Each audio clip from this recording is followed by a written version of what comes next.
நம்ம ஏற்கனவே பல விதமான டிஷ்ஷஸ் பார்த்துருக்கோம். இன்னைக்கு நம்ம பார்க்க போறது ஒரு வித்தியாசமான டிஷ். அது என்ன டிஷ்னு பார்க்கலாம். Hello madam. மேடம், நம்ம வந்து இன்னைக்கு ருசியில என்ன சமைக்க போறோம்? இன்னைக்கு மஷ்ரூம் கெசிடியா வித் சீஸ் பண்ணலாம். இது சைட் டிஷ்லாம் ரொம்ப எலாபரேட்லாம் தேவையில்லை, ஏன்னா இதுக்கே இப்போ எல்லா வெஜிடபிள்ஸும் இருக்கு. சும்மா ஒரு சல்சா வச்சு சாப்பிட்டா போதும். சல்சாவும் நான் எப்படி பண்றது சொல்றேன் இதுலயே. ஸோ ஹோம்மேட் சல்சாவே பண்ணி சாப்பிடலாம். Okay, quesadilla with mushroom and cheese பண்ண போறோம்.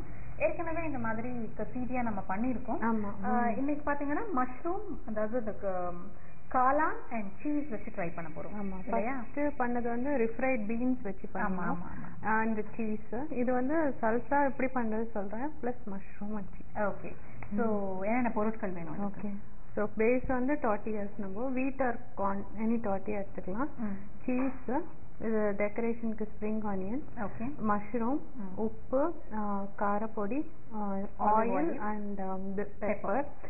சல்சாக்குன்னு பார்த்தீங்கன்னா இது தக்காளி, வெங்காயம், கிரீன் சில்லிஸ் அண்ட் தனியா, கொஞ்சம் பூண்டு, மஷ்ரூம்ல உள்ள கொஞ்சம் பச்சை காய்கறிக்கு எல்லோ கேப்சிகம் கலர்ஃபுல்லா இருக்குமேன்னு அதை எடுத்தேன்.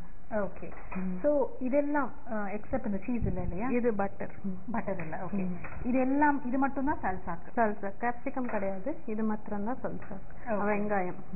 ஓகே, ஸோ ரெண்டு விதமா வந்து இன்க்ரீடியன்ஸை நோட் பண்ணணும். இதுக்கு வந்து நம்ம ஒரு சைட் டிஷ் ப்ரிப்பேர் பண்ண போறோம், சல்சா. இந்த சல்சாக்கு பார்த்தீங்கன்னா பொடியா நறுக்கின வெங்காயம், நிறைய தக்காளி வேணும். ஸோ நல்ல பொடியா நறுக்கின பழமான தக்காளி, ஒரு 3 பல்லு பூண்டு, காரத்துக்கு ஏற்ற மாதிரி பச்சை மிளகா நல்ல பொடியா நறுக்கிக்கோங்க, அண்ட் கொத்தமல்லி. இதுதான் வந்து சால்சாக்கான பொருட்கள். வெங்காயம், தக்காளி, பூண்டு, பச்சை மிளகா, கொத்தமல்லி. அண்ட் இந்த கசீடியா பண்றதுக்கு பாத்தீங்கன்னா டார்ட்டியாஸ். இந்த டார்ட்டியா வந்து கார்ன்லயும் கிடைக்குது, வீட்லயும் கிடைக்குது. ஸோ எது உங்களுடைய விருப்பமோ அதை நீங்க வாங்கிக்கலாம். அப்புறம் சீஸ் வேணும். சீஸ் ஸ்லைசஸ் இருக்கு, அந்த ஸ்லைசஸ் எடுத்திருக்கோம். சீஸ், கொஞ்சம் எலுமிச்சை பழச்சாறு, ஆலிவ் ஆயில், அதுக்கப்புறம் பாத்தீங்கன்னா மஷ்ரூம் இல்லையா, காளான், மிளகாய்த்தூள், காரத்துக்கு ஏற்ற மாதிரி மிளகாய்த்தூள், தேவையான அளவு உப்பு, கொஞ்சம் பட்டர், அண்ட் அலங்காரம் பண்றதுக்காக வெங்காயத்தால், தேவையான அளவு பெப்பர் அண்ட் இது எல்லோ கலர் கேப்சிகம். இது வந்து என்ன பண்ண போறோம்? இது வந்து நம்ம உள்ள ஸ்டஃப் பண்ண போறோம். ஏன்னா மஷ்ரூம் குக் பண்ண போறோம். உள்ள ஒரு பச்சை காய்கறி இருந்தா நல்லா இருக்கும் இல்லையா, கலர்ஃபுல்லா கிரன்ச்சியா இருக்கு. ஓகே ஓகே, ஸோ பட்டர், தேவையான அளவு உப்பு, தேவையான அளவு மிளகாய்த்தூள், மஞ்சள் கொடை மிளகாய், mushroom, olive oil, lemon juice, cheese, tortilla, pepper and அலங்காரம் பண்றதுக்காக இந்த வெங்காயம். அவ்வளவுதான் சல்சா சொல்லியாச்சு. இது எது ஃபர்ஸ்ட் ஸ்டார்ட் பண்ண போறோம்? ஃபர்ஸ்ட் நம்ம வந்து மஷ்ரூம் இதுல போட்டுட்டு சல்சா எப்படி பண்றதுன்னு நான் சொல்றேன். ஓகே, ஸோ வேக வைக்கலாம். கொஞ்சம் நம்ம சாட்டே பண்ண போறோம் பட்டர்ல. ஸோ ஃபர்ஸ்ட் நம்ம பேன் ஹீட் பண்ணிடலாம். இந்த சிம்ல வச்சுட்டு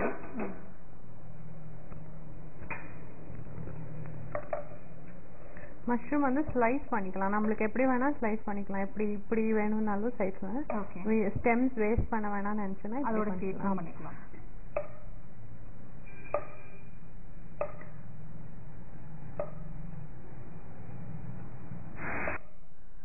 மஷ்ரூம் தண்ணி போட்டு வாஷ் பண்ண வேண்டாம், ஆல்ரெடி நம்ம சொல்லியிருக்கோம். ஆமா, தொடச்சா போதும். ஆமா, நல்ல டேம் கிளாத் வச்சு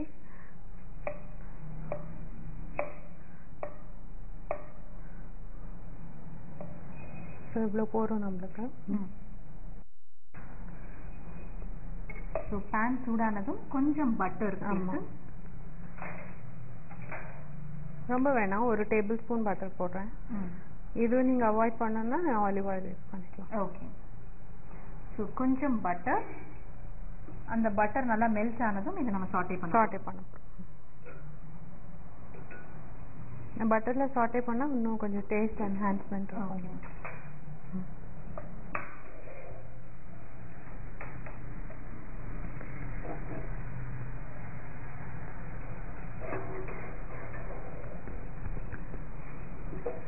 பட்டர்ல நம்ம வந்து மஷ்ரூம் சாட்டே பண்ணணும். காளானை வந்து கொஞ்சம் அப்படியே சாட்டே பண்ணலாம், வதக்கலாம்.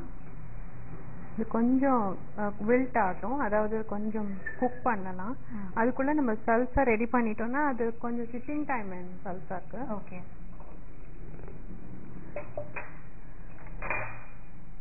ஸோ சல்சா வந்து எதுவும் குக் பண்ணலாம் வேண்டாம்? ஒண்ணுமே இல்லை, ஜஸ்ட் சாலட் மாதிரி தான். ஸோ வெங்காயம் ஒரு 2 டேபிள் ஸ்பூன் எடுத்துக்கலாம். நல்லா ஃபைனாக சாப் பண்ணணும் இது ஆக்சுவலி. தக்காளி என்னன்னா ஹாஃபாக கட் பண்ணிட்டு அந்த சீடை பிழிஞ்சு எடுத்துட்டு அந்த சதை மாத்திரம் ஃப்ளஷ் மாத்திரம். ஸோ ஒரு நல்ல பெரிய நடுவில் இருக்கிற அந்த இது வேண்டாம். ஆமாம், சீடை எடுத்துடணும். ஆமாம், அது ஒரு மாதிரி ரொம்ப தண்ணியாக. ஆமாம். அப்புறம் ஒரு நல்ல கிரீன் சில்லிஸ் நம்ம ஸ்பைஸ்க்கு ஏற்ற மாதிரி காரத்துக்கு நான் 2 ஸ்மால் கிரீன் சில்லிஸ் எடுத்துருக்கேன். கொத்தமல்லி கொஞ்சம். யூஸ்வலாக சால்சா ஃப்ரெஷ்ஷாக சாப்பிட்டா இன்னும் டேஸ்டியாக இருக்கும். ஸ்டோர் பாட்டும் சாப்பிடலாம், பட் இது இன்னும் கொஞ்சம் டேஸ்ட் உங்களுக்கு என்ஹான்ஸ். ஓகே. தேவையான அளவு உப்பு. ஏன்னா காரம் இருக்கு, அதனால கொஞ்சம் அதுக்கு ஏற்ற மாதிரி இருக்கு. மஷ்ரூம்க்கு சால்ட் ஆட் பண்ணிடுறேன். ஓகே. ரொம்ப வேண்டாம் மஷ்ரூம்க்கு.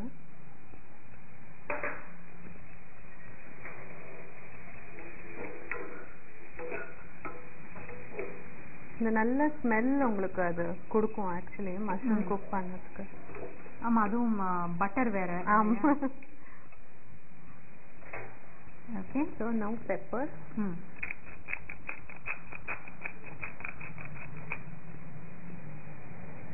And lemon juice.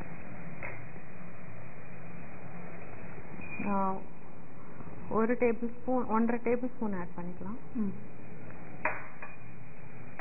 Finally garlic cut பண்ணி போட போறோமா? ஆமா, நல்லா ஃபைனா சாப் பண்ணி போடலாம். ஓகே. ஓகே, அவ்வளவுதான் இல்லையா? ஆமா.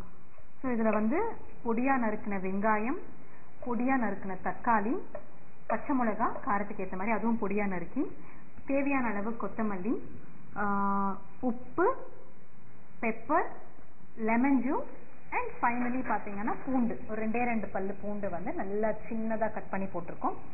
ஸோ அவ்வளோதான் இல்லையா? அவ்வளோதான். இது நல்லா ஸ்டர் பண்ணி சிட் பண்ணி வச்சிடலாம். லைக் கொஞ்ச நேரம் சிட்டிங் டைம் வேணும் இதுக்கு. அப்போ எல்லாம் சேர்ந்து மேரினேட் ஆகிக்கும் உங்களுக்கு. Lemon juice, salt, pepper, garlic எல்லாம் பார்க்கறதுக்கு எவ்வளோ கலர்ஃபுல்லாக பாருங்க. ஸோ நீங்கள் நல்லா ஞாபகம் வச்சுக்கலாம். லைக் வெங்காயம், தக்காளி, பச்சை மிளகாய், பூண்டு, உப்பு, மிளகுத்தூள், லெமன் ஜூஸ் அண்ட் கார்லிக், இது கொத்தமல்லி 8 இன்க்ரீடியன்ட்ஸ். இதை மிக்ஸ் பண்ணி நல்லா அது ஊறட்டும். அதுக்குள்ளே நம்மளோட அந்த மஷ்ரூம் நல்லா வதங்கிருச்சு, வெந்துருச்சுன்னு நினைக்கிறேன். கொஞ்சம் இது ஆட் பண்ணிடலாம், மிளகாய். ஆமாம். இது பிடிக்காதவங்க அஃப்கோர்ஸ் பெப்பர்.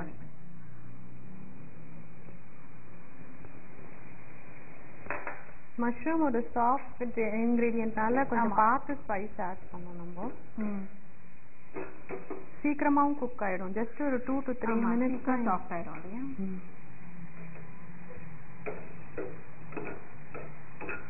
இப்போ நம்ம இதுல வந்து பட்டர், காளான், உப்பு, கொஞ்சம் மிளகாய் தூள், அவ்வளவுதான்.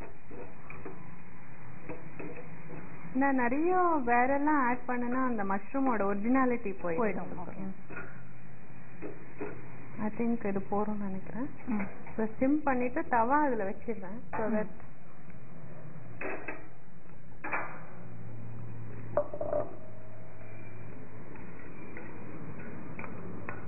So the mushroom is ready.